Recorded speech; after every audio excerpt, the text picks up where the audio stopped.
दोस्तों, चलते हैं 20वीं सदी के शुरुआत में ब्रिटिश इंडिया के जमाने में। ये वो समय था जब पूरे भारत में बहुत उथल-पुथल और बदलाव हो रहे थे। समाज के हर कोने में एक नई जागरूकता और स्वतंत्रता की ललक महसूस की जा रही थी। ब्रिटिश राज यानी ब्रिटिश क्राउन का राज पूरे शबाब पर था। अंग्रेजों का शासन हर क्षेत्र में अपनी पकड़ मजबूत कर रहा था। भारत, जो अपनी विशाल संपदा और अलग-अलग संस्कृतियों के लिए जाना जाता था, एक सदी से भी ज्यादा समय से अंग्रेजों के कब्जे में था।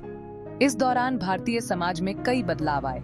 हालांकि ब्रिटिश शासन ने कुछ आधुनिकीकरण जरूर किया था, जैसे कि रेलवे और तार व्यवस्था, जिससे संचार और परिवहन में सुधार हुआ, लेकिन इसके साथ साथ शोषण और भेदभाव भी लाया। भारतीय मजदूरों और किसानों का शोषण बढ़ता गया। अपने ही देश में भारतीयों को दूसरे दर्जे का नागरिक समझा जाता था। सामाजिक और आर्थिक असमानता बढ़ती जा रही थी। 1914 से 1918 तक चले पहले विश्व युद्ध का भारत पर गहरा प्रभाव पड़ा। इस युद्ध ने भारतीय समाज को झकझोर कर रख दिया। भारतीयों ने अंग्रेजी सैनिकों के साथ कंधे से कंधा मिलाकर बहादुरी से लड़ाई लड़ी थी, इस उम्मीद में कि बदले में उन्हें साम्राज्य के भीतर ज्यादा स्वायत्तता मिलेगी। लेकिन उनकी उम्मीदें अधूरी रह गईं। हालांकि इस युद्ध ने भारत में आर्थिक तंगी ला दी। व्यापार और उद्योगों पर इसका बुरा असर पड़ा। महंगाई आसमान छूने लगी और जरूरत की चीजें भी मुश्किल से मिलने लगी। आम जनता की परेशानियां बढ़ती जा रही थीं। युद्ध खत्म होने के बाद भी वादे के मुताबिक सुधार नहीं हुए, जिससे अंग्रेजी शासन के खिलाफ नाराजगी और भड़क उठी। जनता में असंतोष और बढ़ गया। अशांति और आजादी की लड़ाई के लिए माहौल बनने लगा था। स्वतंत्रता संग्राम की चिंगारी अब शोला बनने को तैयार थी। असंतोष के बीच पंजाब में बढ़ता तनाव। ये कहानी है एक क्षेत्र की जो इतिहास के पन्नों में अपनी महत्वपूर्ण भूमिका के लिए जाना जाता है। पंजाब उत्तर पश्चिम भारत में 5 नदियों की धरती, अपनी प्राकृतिक सुंदरता और सांस्कृतिक धरोहर के लिए प्रसिद्ध है। जलियांवाला बाग हत्याकांड की घटनाओं में एक अहम भूमिका निभाता है, जिसने भारतीय स्वतंत्रता संग्राम को एक नया मोड़ डाल दिया। अपनी उपजाऊ जमीन और बहादुर लोगों के लिए मशहूर पंजाब सदियों से वीरता और समृद्धि का प्रतीक रहा है। ब्रिटिश इंडिया का एक महत्वपूर्ण प्रांत था, जहां प्रशासनिक और राजनीतिक गतिविधियों का केंद्र था। 20वीं सदी की शुरुआत में इस क्षेत्र में राजनीतिक गतिविधियां भी आज गई थीं और स्वशासन की मांग तेजी से उठने लगी थी। भारतीय नेताओं ने स्वतंत्रता के लिए संघर्ष को और तेज कर दिया। बढ़ती राष्ट्रवादी भावनाओं से सावधान ब्रिटिश प्रशासन ने दमनकारी उपायों के साथ इसका जवाब दिया। उन्होंने सख्त कानून और नीतियां लागू की।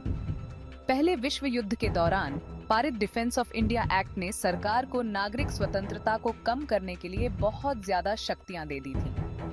इसने भारतीयों के अधिकारों को सीमित कर दिया।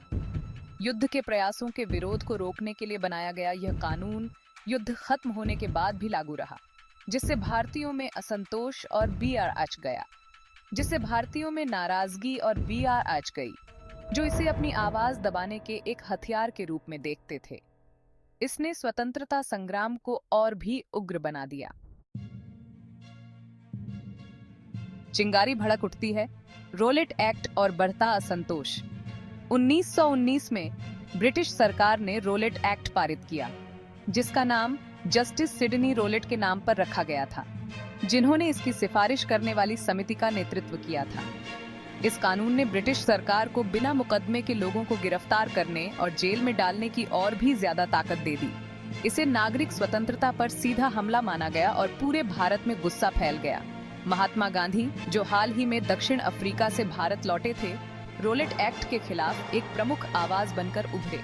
उन्होंने देशव्यापी हड़ताल का आह्वान किया, जो विरोध और शोक का दिन था। हड़ताल पूरी तरह से सफल रही, जिसमें देश भर में लाखों भारतीयों ने भाग लिया। हालांकि अंग्रेजों ने इसे अपने अधिकार के लिए खतरा माना और बल प्रयोग से इसका जवाब दिया। तूफान से पहले की शांति बैसाखी की पूर्व संध्या पर पंजाब में स्थिति विशेष रूप से तनावपूर्ण थी। प्रांत ने रोलेट एक्ट के खिलाफ कई विरोध प्रदर्शन देखे थे। पंजाब के lieutenant governor sir Michael O'Dwyer के नेतृत्व में ब्रिटिश प्रशासन ने कड़ाई से जवाब दिया। प्रमुख नेताओं को गिरफ्तार कर लिया और सार्वजनिक समारोहों पर रोक लगा दी। इस खराब माहौल के बीच सिख नव वर्ष और फसल के मौसम का प्रतीक आनंद का त्योहार बैसाखी नजदीक आ रहा था। 1919 में बैसाखी 13 अप्रैल को पड़ी। किसी को नहीं पता था कि यह शुभ दिन एक दुखद घटना के लिए इतिहास में दर्ज हो जाएगा, जो भारत की आजादी की लड़ाई का रुख हमेशा के लिए बदल देगी। भाग 5, एक दुर्भाग्यपूर्ण सभा। 13 अप्रैल 1919 की घटनाएं। 13 अप्रैल 1919 के दुर्भाग्यपूर्ण दिन पंजाब के आध्यात्मिक और सांस्कृतिक केंद्र अमृतसर में आसपास के गांवों और कस्बों से हजारों लोग उमड़ पड़े। कई लोग स्थानीय प्रशासन द्वारा सार्वजनिक समारोहों पर प्रतिबंध लगाने वाले निषेधाज्ञा आदेशों से अनजान थे। उनका उद्देश्य बैसाखी मनाना, रोलेट एक्ट के खिलाफ शांतिपूर्ण विरोध प्रदर्शन में भाग लेना और अपने कैद नेताओं की रिहाई की मांग करना। भीड़ में वे परिवार भी थे जो उत्सव के माहौल का आनंद ले रहे थे, इस बात से अनजान थे कि उन पर क्या बीतने वाली है। उन्हें इस बात की जरा भी भनक नहीं थी कि ब्रिगेडियर जनरल रेजिनाल्ड डायर के नेतृत्व में ब्रिटिश सैनिकों की एक टुकड़ी जलियांवाला बाग की ओर बर आचा रही है, जो एक दीवारों वाला बगीचा था जहां सभा हो रही थी। भाग 6, अकल्पनीय घटना। डायर के आदेश और जलियांवाला बाग में नरसंहार। जलियांवाला बाग, जहां संकरी गलियों से होकर जाया जा सकता था, चारों ओर से दीवारों और इमारतों से घिरा हुआ था, जिससे वहां से जल्दी निकलना मुश्किल था। यह बाग एक खुला मैदान था, लेकिन चारों ओर से दीवारों से घिरा हुआ था, जिससे वहां से बाहर निकलने का कोई आसान रास्ता नहीं था। डायर, यह मानकर कि उसे एक बड़े विद्रोह का सामना करना पड़ रहा है, ने वहां जमा भीड़ को सबक सिखाने का फैसला किया। उसने सोचा कि इस भीड़ को नियंत्रित करने के लिए कठोर कदम उठाना आवश्यक है। बिना किसी चेतावनी या सभा को शांतिपूर्वक तितर बितर करने के प्रयास के उसने अपने सैनिकों को गोलियां चलाने का आदेश दिया। यह आदेश अचानक और बिना किसी पूर्व सूचना के दिया गया था। हवा में गोलियों की आवाज गूंज उठी, जिससे उत्सव का माहौल तुरंत अफरा तफरी और दहशत में बदल गया। लोग अपनी जान बचाने के लिए इधर उधर भागने लगे। बंद जगह में फंसे लोग अपनी जान बचाने के लिए भागे, लेकिन गोलियों का शिकार हो गए। वहां से बाहर निकलने का कोई रास्ता नहीं था और लोग चारों ओर से घिर गए थे। पुरुष, महिलाएं और बच्चे सभी गोलियों से छलनी होकर गिर पड़े। इस भयावह घटना में कई निर्दोष लोगों की जान चली गई। लगभग 10 मिनट तक गोलियां चलती रहीं और तब रुकी जब सैनिकों के पास गोला बारूद खत्म हो गया। इस नरसंहार ने भारतीय स्वतंत्रता संग्राम में एक महत्वपूर्ण मोड़ ला दिया। भाग 7, कीमत चुकाना, विनाशकारी परिणाम।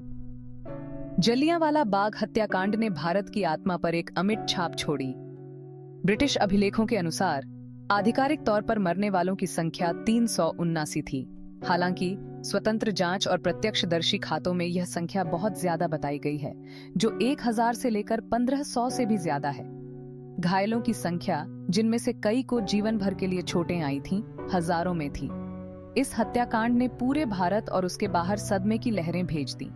इस कृत्य की सरासर क्रूरता, निहत्थे नागरिकों, जिनमें महिलाएं और बच्चे भी शामिल थे, की अंधाधुंध हत्या ने लोगों को गुस्से से भर दिया और इसकी हर तरफ निंदा हुई। इस हत्याकांड ने भारत में ब्रिटिश शासन की असली प्रवृत्ति को उजागर किया, एक ऐसा शासन जो बल और अत्याचार से कायम था।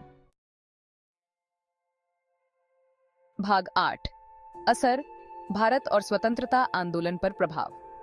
जलियांवाला बाग हत्याकांड भारत की आजादी की लड़ाई में एक महत्वपूर्ण मोड़ साबित हुआ। इसने ब्रिटिश उदारता के भ्रम को चकनाचूर कर दिया और गुस्से और नाराजगी की आग भड़का दी।